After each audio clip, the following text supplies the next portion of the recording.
Samoei, the Prime Cabinet Secretary, Honorable Musalia Mudavadi, Cabinet Secretaries, Minister of Health, Susan Wafula, other Cabinet Secretaries present, Principal Secretaries, invited guests, JSC commissioners who are here. Allow me, Your Excellency, to welcome you and all the guests to this institution. And before I continue with my brief remarks, Your Excellency, we have a short video. I know you have gone round, but for the benefit of those who have not gone round, it's just 5 minutes, Your Excellency, just 5 minutes. And then okay, thank you.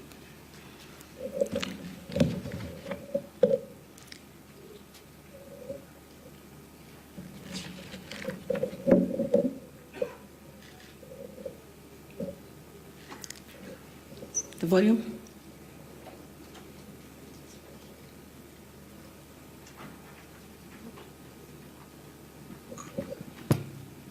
Sound team, kindly let's have sound on the video.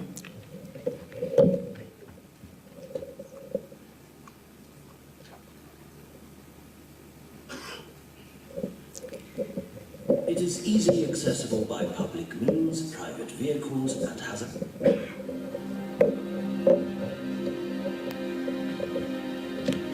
Kenyatta University Teaching, Referral and Research Hospital is a modern tertiary health facility with state-of-the-art services that ensure delivery of cutting-edge health and medical research in Kenya and the region. Located on a 100-acre piece of land in Nairobi County, Kenya, the Kenyatta University Teaching, Referral and Research Hospital is a level 6 hospital with a bed capacity of 650. It is easily accessible by public means, private vehicles, and has a helipad to enhance accessibility, especially in an emergency.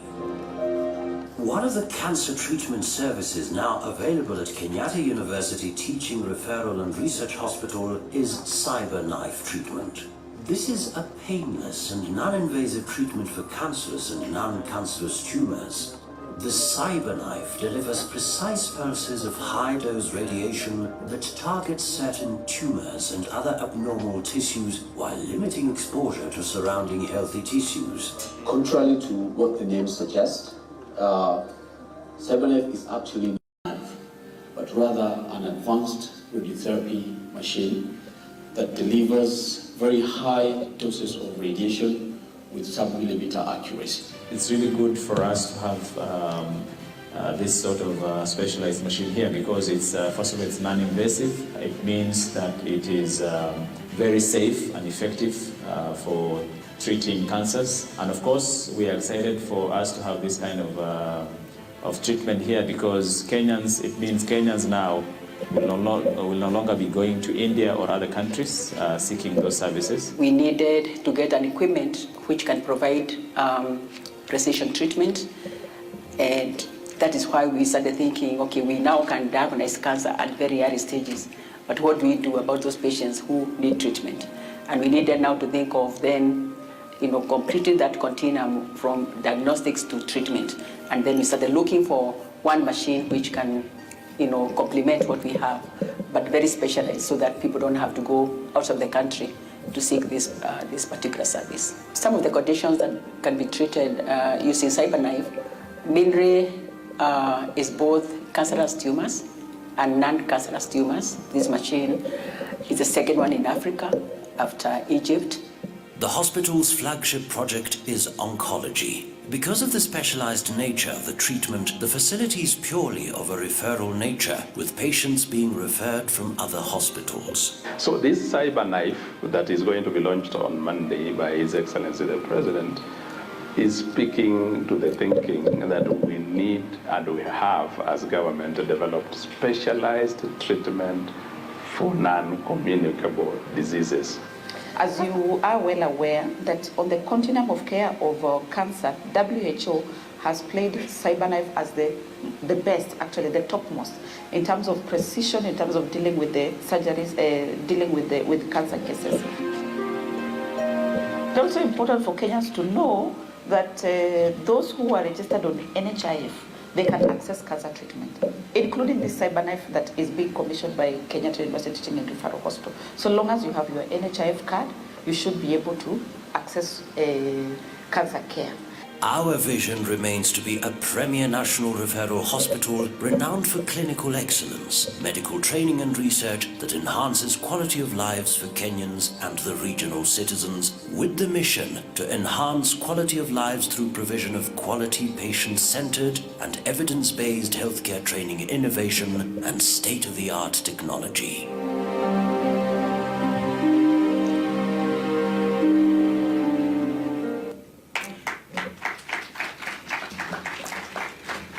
Your Excellency, on behalf of the hospital's board of directors, and indeed the entire hospital fraternity, I thank you for the support that your government, through the Minister of Health, extends to this hospital. The government's support has facilitated continued rolling out and operationalization of key facilities and services to address healthcare delivery in our country and beyond. Your Excellency, sir, ladies and gentlemen, this hospital opened its doors to the public 3.5 years ago when we received the first patient. We have continued to grow with an inpatient population of now averaging 360 patients, inpatients, and 800 outpatients who access our specialist healthcare services every day, the majority being cancer patients. The acquisition of and installation of CyberKnife in Kenya, and specifically this hospital, is a great national achievement, Your Excellency. The CyberKnife is a timely addition to two other critical but rare equipment, the PET-CT and the SPECT-CT, which are not available in East and Central Africa. This is the only public hospital with these machines. Your Excellency, the PET-CT and SPECT-CT are imaging equipment that enables detection of cancer at very early molecular stages compared to other imaging equipment.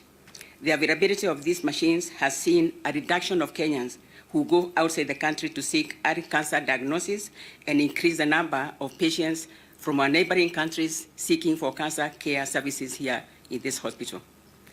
Your Excellency, the hospital has, through this scanning equipment, transformed imaging services and made it possible for Kenyans and regional citizens to get accurate and quality diagnoses that are critical to proper management of cancerous and non-cancerous tumors.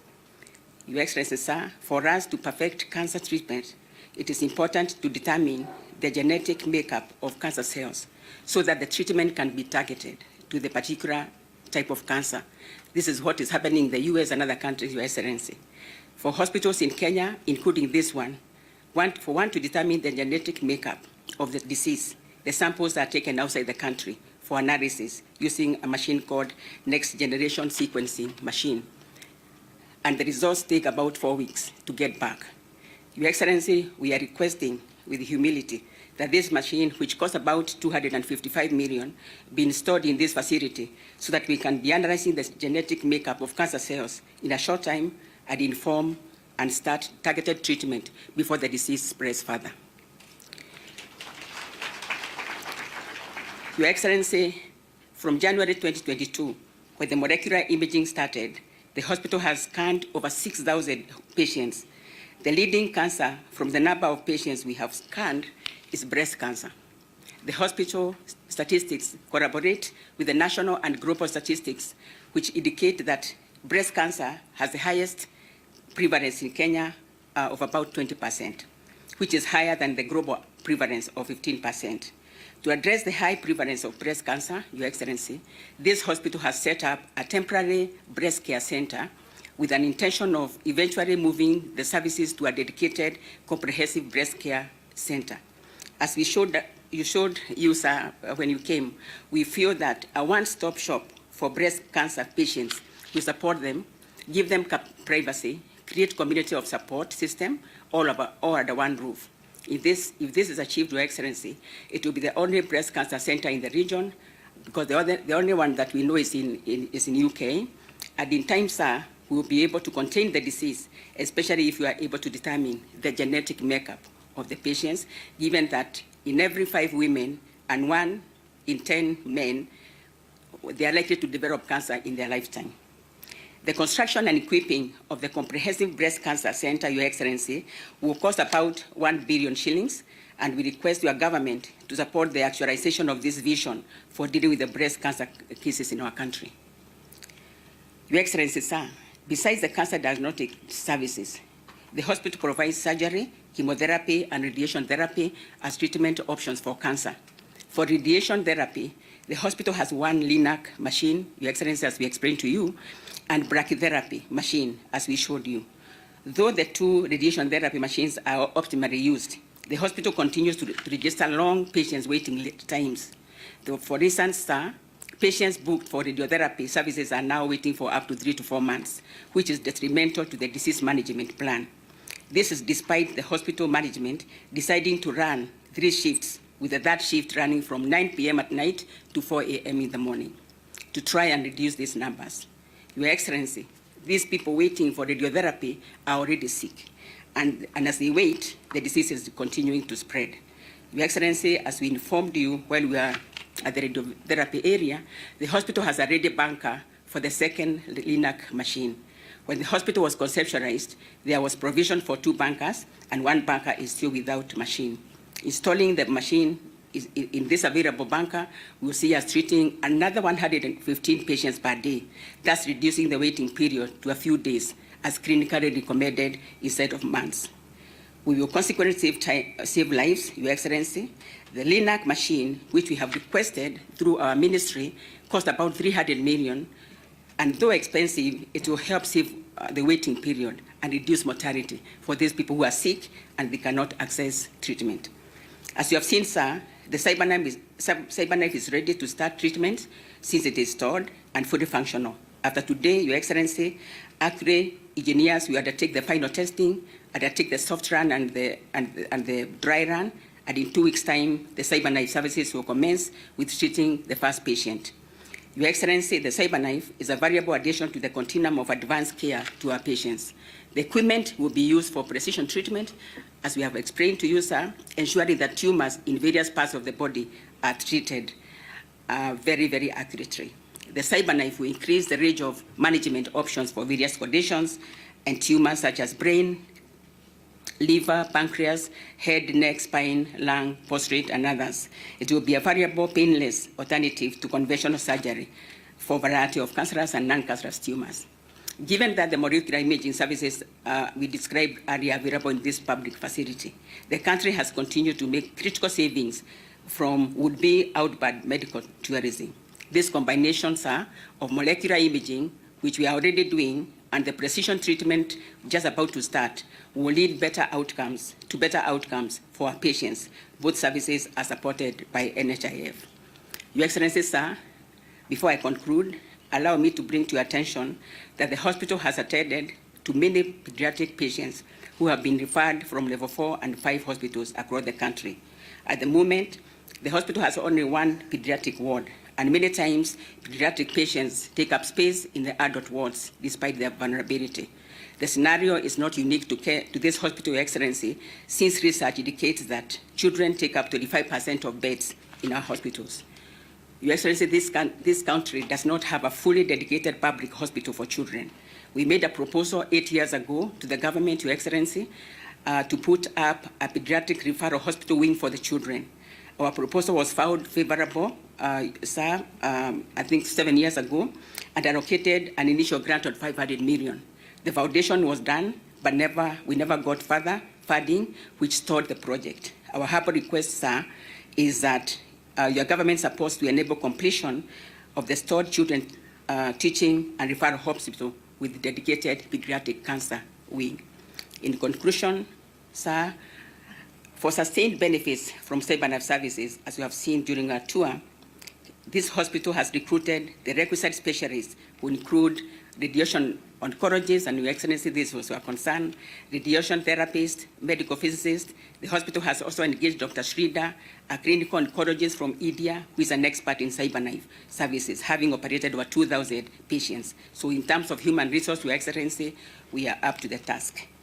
Your Excellency, the Hospital Board of Directors and Management, therefore, assures you of the full utilization of the facility in support of your government's healthcare agenda on provision of quality healthcare services for all Kenyans.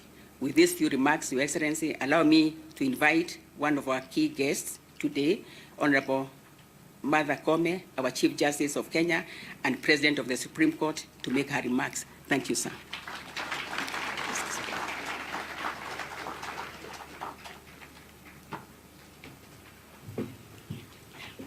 Thank you very much. Your Excellency, the President of the Republic of Kenya, Dr. William Ruto, I recognize the Prime Cabinet Secretary, our Cabinet Secretaries, all distinguished guests, ladies and gentlemen, a very good afternoon. Thank you very much for inviting me, Professor Orib Mugenda. I'm here, first of all, to congratulate you for this milestone, the launch of the CyberKnife. I'm here also as a client of this hospital to bear witness that this is a world-class facility that we in the judiciary found fit to patronize. And I'm here to encourage other government agencies, public bodies, also to try and patronize Kenyatta University Hospital. I'm particularly elated about this occasion where we launched the CyberKnife. This is a clear indication that our country is steadfast in our commitment to upholding the fundamental rights and freedoms of our citizens.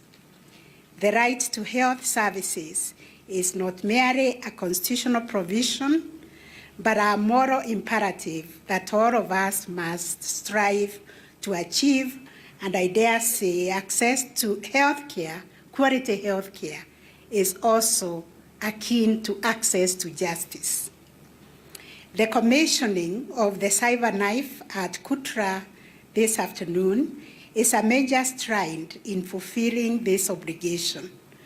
Not only does it signify our nation's dedication to safeguarding the health and well-being of its people, but it also serves as a beacon of hope for the countless individuals and families affected by the ruthless scourge of cancer.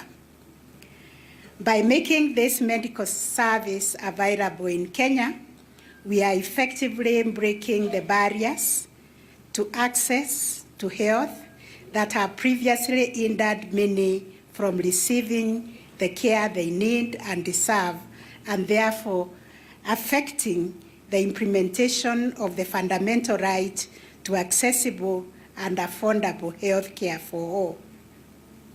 We in the judiciary have enjoyed a wonderful relationship with this hospital through our wellness program.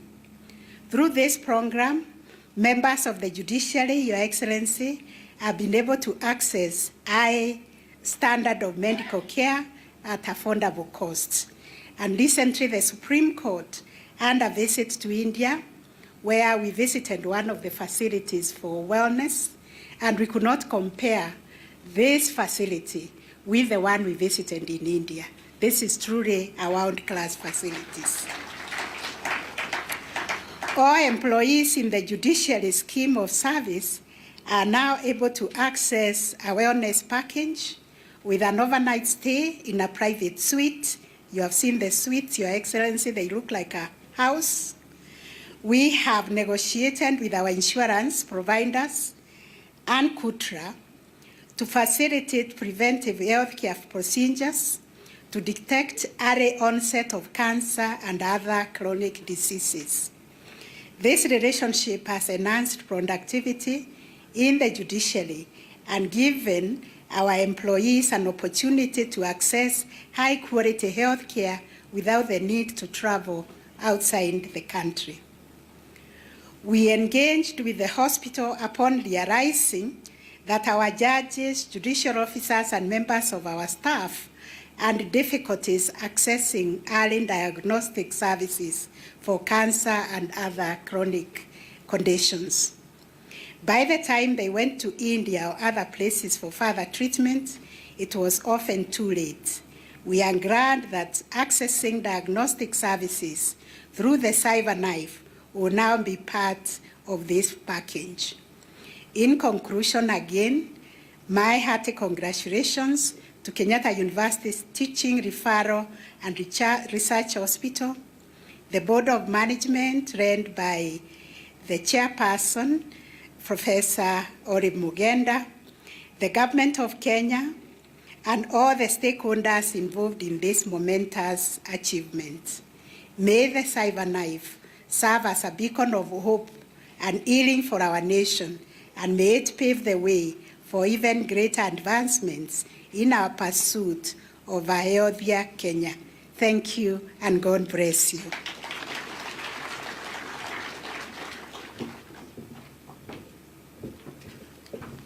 With your permission, Your Excellency, allow me now to call Mr. Adama Tiam, the Head of Emergency Operations and Logistics from WHO, to come and make his remarks. Karibu.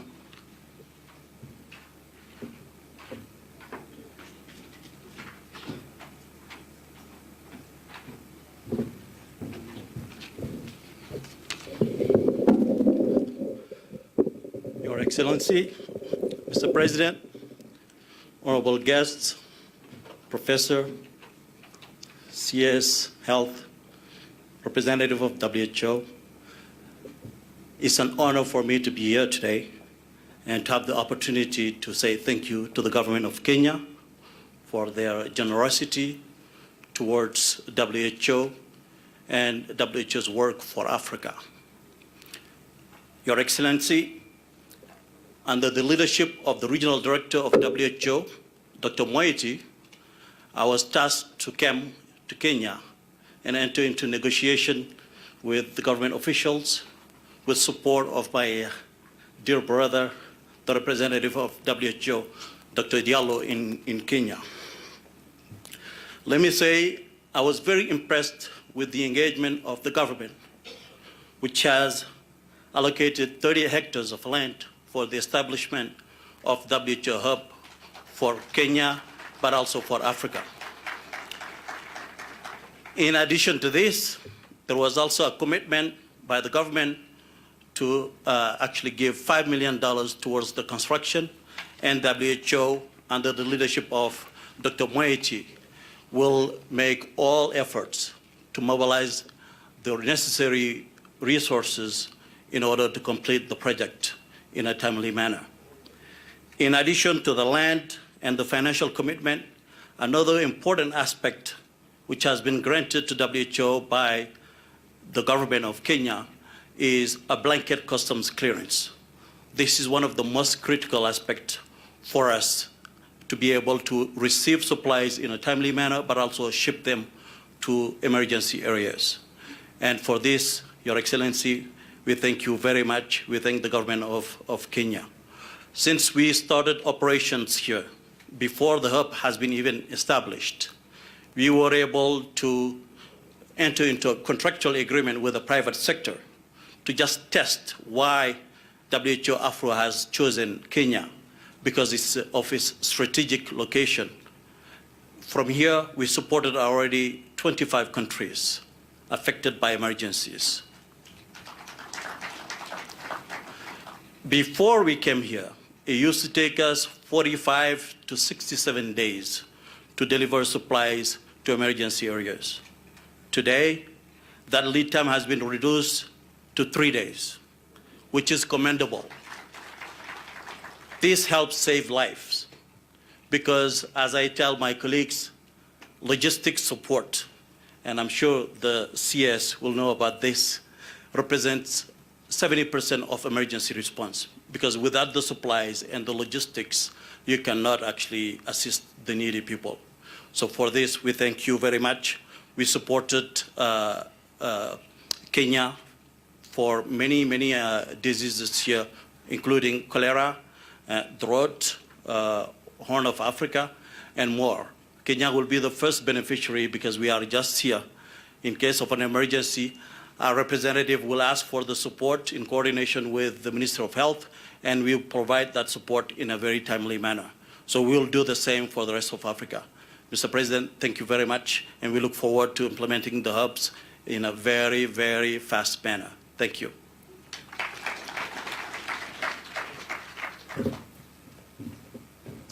Next, Your Excellency, with your permission, allow me to now invite the Cabinet Secretary for Health, Ms. Susan Nakumicha, to then give her remarks, and then after that, invite the Prime Cabinet Secretary and continue with the program. Welcome.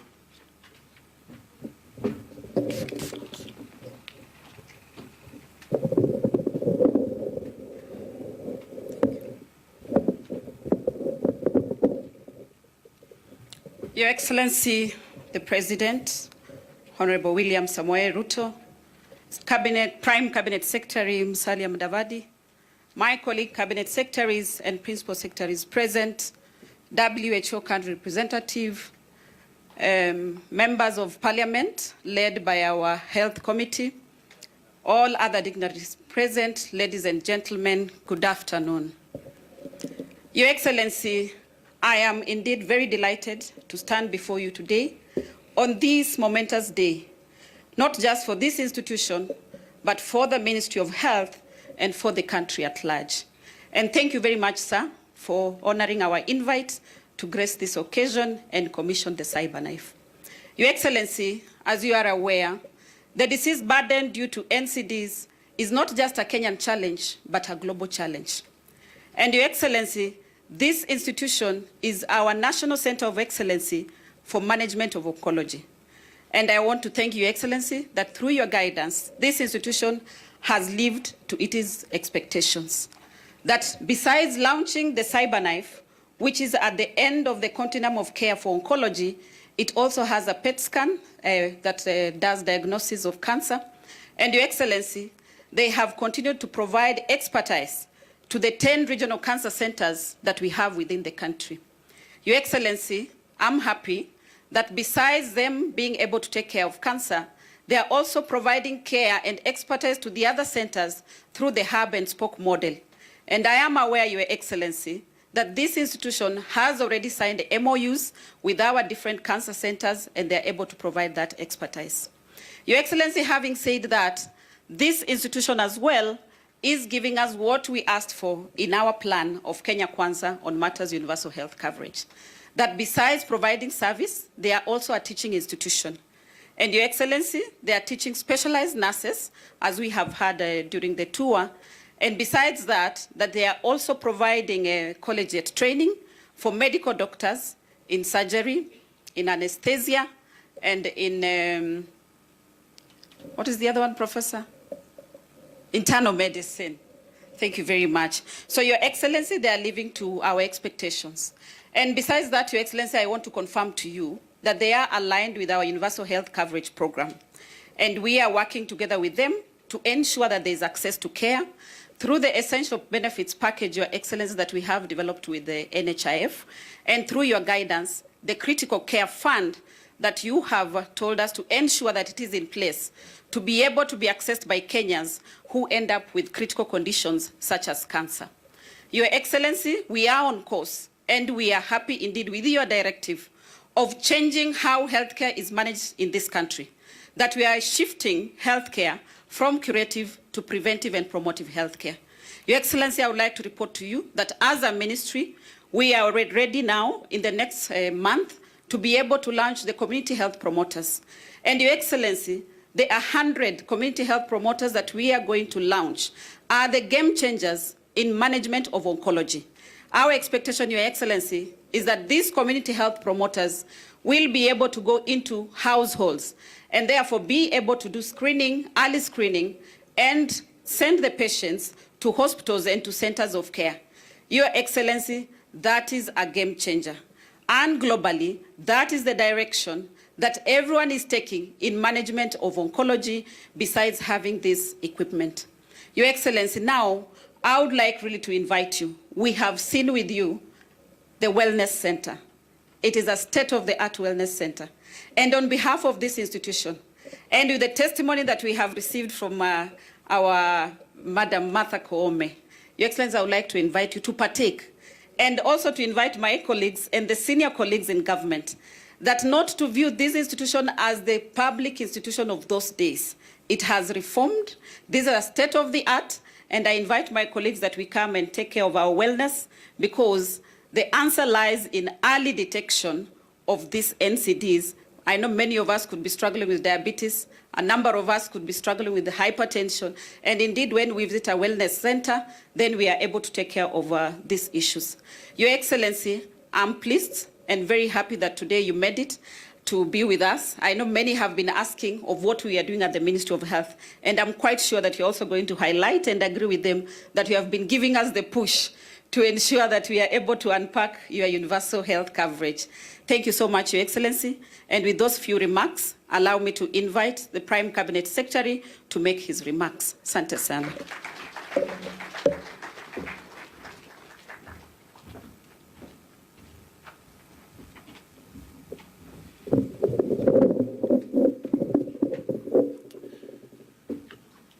Your Excellency, the President of the Republic of Kenya, Dr. William Samoei Ruto, the board members of this very, very beautiful institution, my fellow cabinet secretaries, Governor of Kiambu, distinguished ladies and gentlemen, I will be very brief because we've been doing some exercise. And maybe some of us have got to become candidates for the Wellness Center. Let me also acknowledge the legislators who are here. Your Excellency, there is a famous saying that you have executed something with the precision of the surgeon. I think now we get a new vocabulary. We now shall be talking of CyberKnife precision. When I was listening to the experts, and they were able to tell us that the CyberKnife is able to be as precise as a single human hair strand.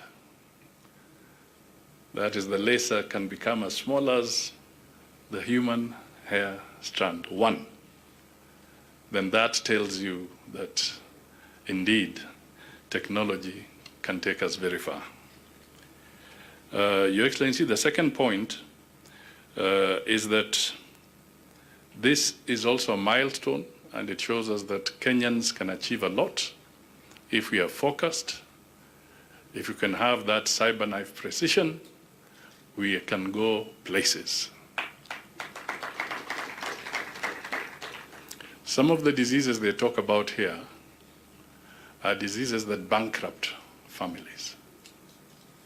First of all, you inflict the pain, the emotional pain, and then they inflict the financial pain. Many families have gone to ruin because either they have not been able to access this kind of medical service at an affordable cost, at a realistic cost, or alternatively because it's not there at all. So I think we all owe it to the team here to really congratulate them in taking this very bold step and making Kenya one of the first in this particular technology. Your Excellency, I think I will stop there so that I don't lose the principle of the new vocabulary, CyberKnife precision. Can I request you all to be upstanding so that we can invite His Excellency the President to make his remarks? Asante sana na makofi kidogo.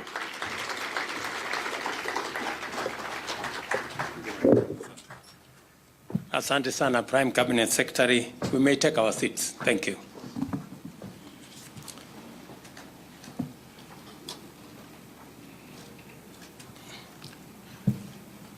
Mr. Prime Cabinet Secretary Musalia Mudavadi,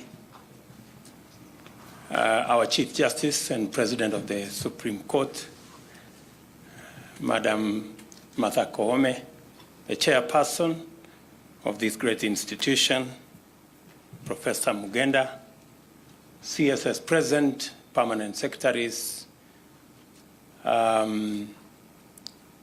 the CEO of this great institution, Professor from the Vice Chancellor of Kenyatta University, members of Parliament present here, led by the Chair of the Health Committee in Parliament and a Member of Parliament for this constituency, professionals present here, ladies and gentlemen, good afternoon. Hamjambo. I believe all of us here have been brought together by this very important event, primarily because of our commitment to provide healthcare services that will enable the people of Kenya enjoy the highest attainable standards of health. This constitutional mandate bestowed on us by the Constitution challenges us to find ways of developing an accessible, affordable, and effective national healthcare system that delivers the best preventive as well as curative services. As government, we have made a commitment to the people of Kenya that we shall harness the post-pandemic recovery momentum to make significant progress in reversing and minimizing the burden of non-communicable diseases, especially cancer, heart diseases, and diabetes-related complications. Additionally, we are acutely aware of the drastic socioeconomic impact of these diseases. Many Kenyan households live under the threat of having all their savings wiped out by illness, and 36% of Kenyans risk falling into poverty on account of catastrophic financial expenditure. Our commitment under the universal health coverage pillar of our bottom-up economic transformation agenda consists of a well-considered intervention to ensure that we fulfill our obligation to deliver the best possible level of medical treatment and healthcare services affordably, efficiently, and in an inclusive manner. As has been articulated by CS for Health, I have taken long hours, many hours, with my team at the health department to figure out how we are going to do this together with our counties to ensure that this time round we get it right. We have attempted universal health coverage twice, and we have not succeeded. I have told my team this time there is no chance for us to fail. We do not have the luxury to fail. And that is why we are having a paradigm shift on matters health. While we support the entire ecosystem of curative health, we have to reimagine and focus our attention this time round on preventive and promotive interventions as a way of minimizing cost and arresting situations at the earliest possible opportunity. To succeed in this commitment, we are deeply conscious of the fact that health is a devolved function, requiring us to employ consultative and collaborative mechanisms of intergovernmental cooperation and partnership with due regard to the evolving role of donors and other stakeholders.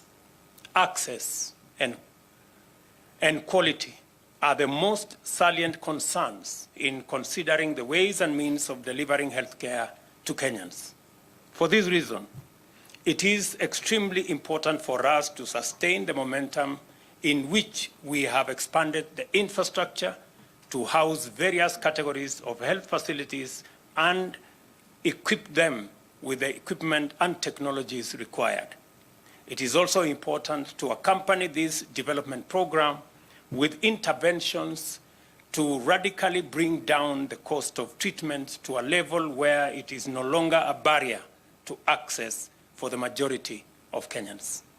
And I agree with the comments made by the chair of this great institution that we have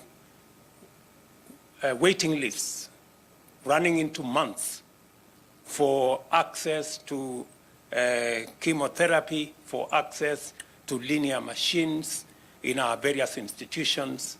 At the moment, we only have 3 linear machines in public hospitals, 1 in this great institution, 1 in Kenyatta, and 1 in Samoei Teaching and Referral Hospital.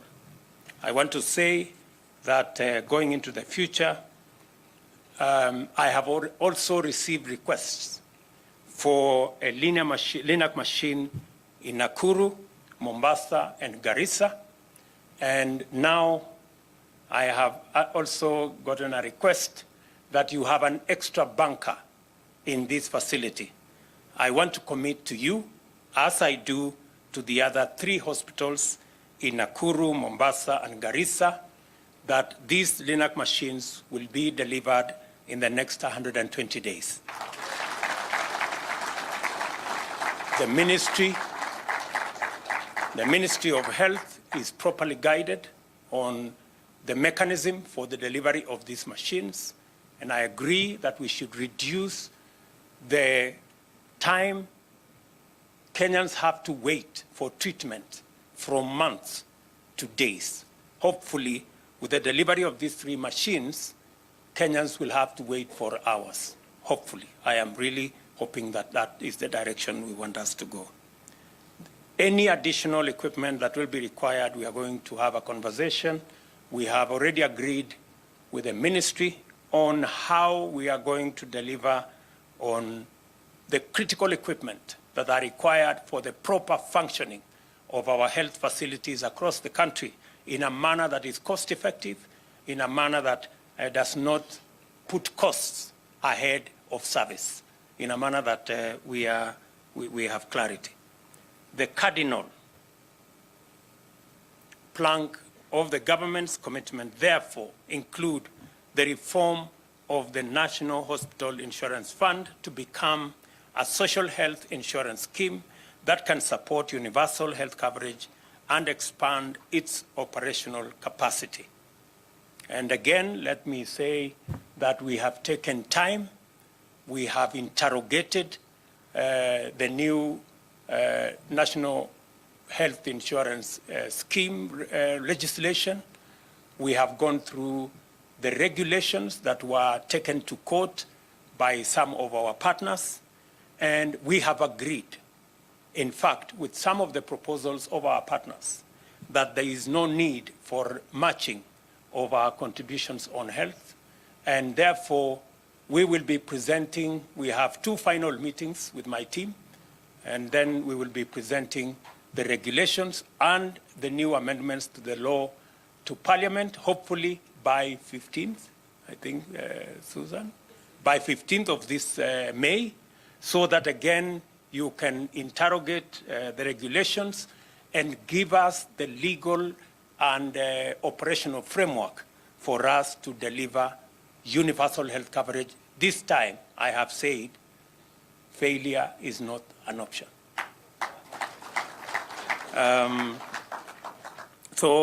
Today, and I'm happy that members of the Committee on Health are here. We have taken long hours, and we will shortly, by the 15th, I think we have the final meeting on the 11th. By the 15th, you will get regulations, the new regulations, the ones that were challenged in court. We have looked at the issues that were raised, and we have agreed with some of them so that we can fast-track the delivery of universal health, because it is a commitment we made to the people of Kenya, and it is a worthwhile commitment because health is a very critical aspect of public goods that the Constitution demands of us to deliver to the people of Kenya. Further, we are committed to integrating preventive and promotive health into the universal health care coverage. Beyond this, it is our intention to build a transparent and efficient supply chain management system integrated with ICT in medical services to promote telemedicine and establish health management information systems. Again, on this aspect, we are in discussion with many partners to help us deliver on this very critical aspect of using technology, using ICT to make health services easily affordable and accessible. I was very happy when I went through the facilities in this hospital that a professional was responding to questions. A professional, I think she was in Nyandarua. Was actually addressing the needs and assisting in diagnosing what was going on here in Kenyatta. That is what technology can bring. It can reduce the distance. It can make many more doctors, many more professionals available on technology, online, using the digital platform so that we can better serve and better dispense health products.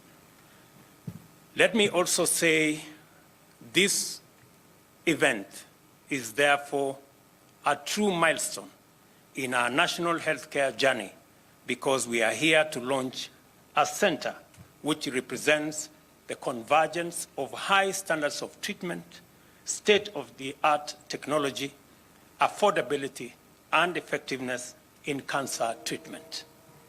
And I can testify the way Chief Justice has that indeed the facilities here are world-class.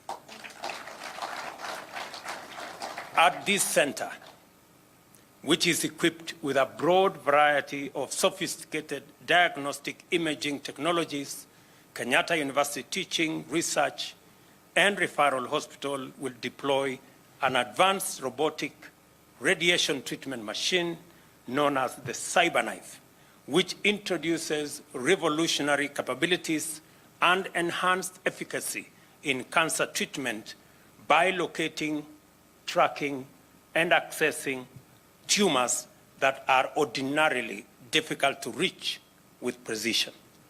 Again, I agree. Now we will move to CyberKnife precision. The technology is therefore able to administer more radiation with great precision, meaning that fewer sessions, maybe 4 to 5 only, instead of 20 to 30, are required, with each session lasting only between 5 and 15 minutes. This will significantly improve treatment outcomes and be able to deliver these services better, affordably, and much more effectively. Cumulatively, these advantages lead to shorter recovery period, minimal side effects, and better overall outcomes. The government therefore intends to sustain its investment and support for highly advanced diagnostic and treatment equipment to actualize the highest standard of treatment and care for all people. The CyberKnife technology at this hospital is the second in our continent, the only other being in Egypt. This propels Kenya to the frontier of advanced medical technologies and catalyzes our strategy to quickly emerge as an advanced regional and international medical hub. Its location is in a public hospital sends a strong signal to all Kenyans that it is no longer necessary to travel far away for advanced treatment that are now available, accessible, and affordable in our public hospitals. Kenyans who are already covered under the NHIF can receive radiation therapy without paying any top-ups. And I was pleasantly surprised that at every turn in this hospital, I was told the services available here are paid for by NHIF. And it gives me the inspiration to reform the NHIF and make it good and fit for purpose. Medical professionals trained in Kenya remain globally acclaimed. Our medical facilities, including infrastructure, equipment, and technologies, are undergoing a drastic transformation on account of immense public, private, and not-for-profit investment. The case for traveling out of the country for medical attention is weakening by the day, while that for receiving treatment locally is now much more compelling. The hospital's diagnostic imaging facilities have processed more than 6,000 patients since they came into operation. This has saved Kenya and Kenyan families more than Kenya shillings 10 billion. To maximize the clear possibilities presented by this facility, we shall collaborate with the county governments and mobilize necessary investment to modernize health facilities in each of our 47 counties. And I am happy that the county governments are represented in our meeting by the governor of Kiambu. I think he was somewhere with us. Mr. Wamatangi Paul is here to represent also his colleague from Nairobi County. And I have had robust conversation with the counties on this particular subject, and especially on the very primary subject of promotive and preventive health.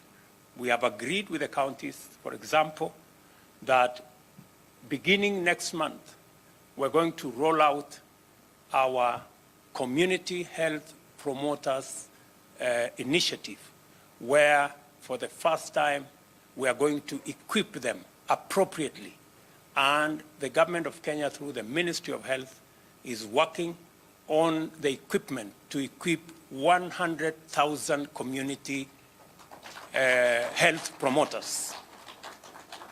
And we are also going to work with them on their stipends so that every community health promoter in every locality will be responsible for 100 families. And it will be a requirement that every community health promoter, at least once in a month, they must visit every family, so that we begin the journey to diagnose, we begin the journey to understand the health of our communities, and also prevent unnecessary expenditure on illnesses that can be managed if they were discovered early. We are also working on how to reform the entire chain so that we can also devolve resources, devolve decision-making, and also bring on board all the partners that we have. All our procurement facilities, as I have said here, apart from technology, we are also going to bring on board other stakeholders. We're going to bring on board those partners who help us with the delivery of health, whether they be non-governmental organizations, private hospitals, public themselves to participate. And we have agreed with the counties that they are now working with us on the 315 community primary care networks, 315 primary care networks that are that actually cover every part of Kenya to ensure that we keep tabs on matters health as close to the citizen as is possible, and that decisions will be made at that level on procurement, on service delivery, and we can also give an account of what health looks like in every locality. To further enhance access and affordability of health care, government is committed to promoting investment in local manufacturing of pharmaceutical and non-pharmaceutical medical supplies our domestic market for pharmaceuticals and medical consumables is a whopping 110 billion Kenya shillings, of which less than 20% is locally manufactured. There is an immense opportunity for investment in manufacturing, and the government of Kenya is going to take all necessary measures to guarantee a business environment to make Kenya the region's pharmaceutical manufacturing hub, both for manufacturing for our local consumption and also for our region. After seeing what Kenyatta University Teaching, Research and Referral Hospital has achieved in establishing a modern center to provide advanced diagnosis and treatment, I am persuaded that it deserves support to complete the stalled Children's Hospital and Pediatric Cancer Wing, and also to construct a women's hospital with a breast cancer center. We are going to work out the details on what that looks like, and we are going to work together to ensure that it is delivered in a timely and, much more importantly, cost-effective manner. We are keen to develop a network of specialized public referral institutions providing advanced care that is driven by scientific research and technological innovation. And again, I want to include the items that were, and I have already told Waziri to look into the next generation sequencing machine so that, and see what we can do in ensuring that we can deliver that facility.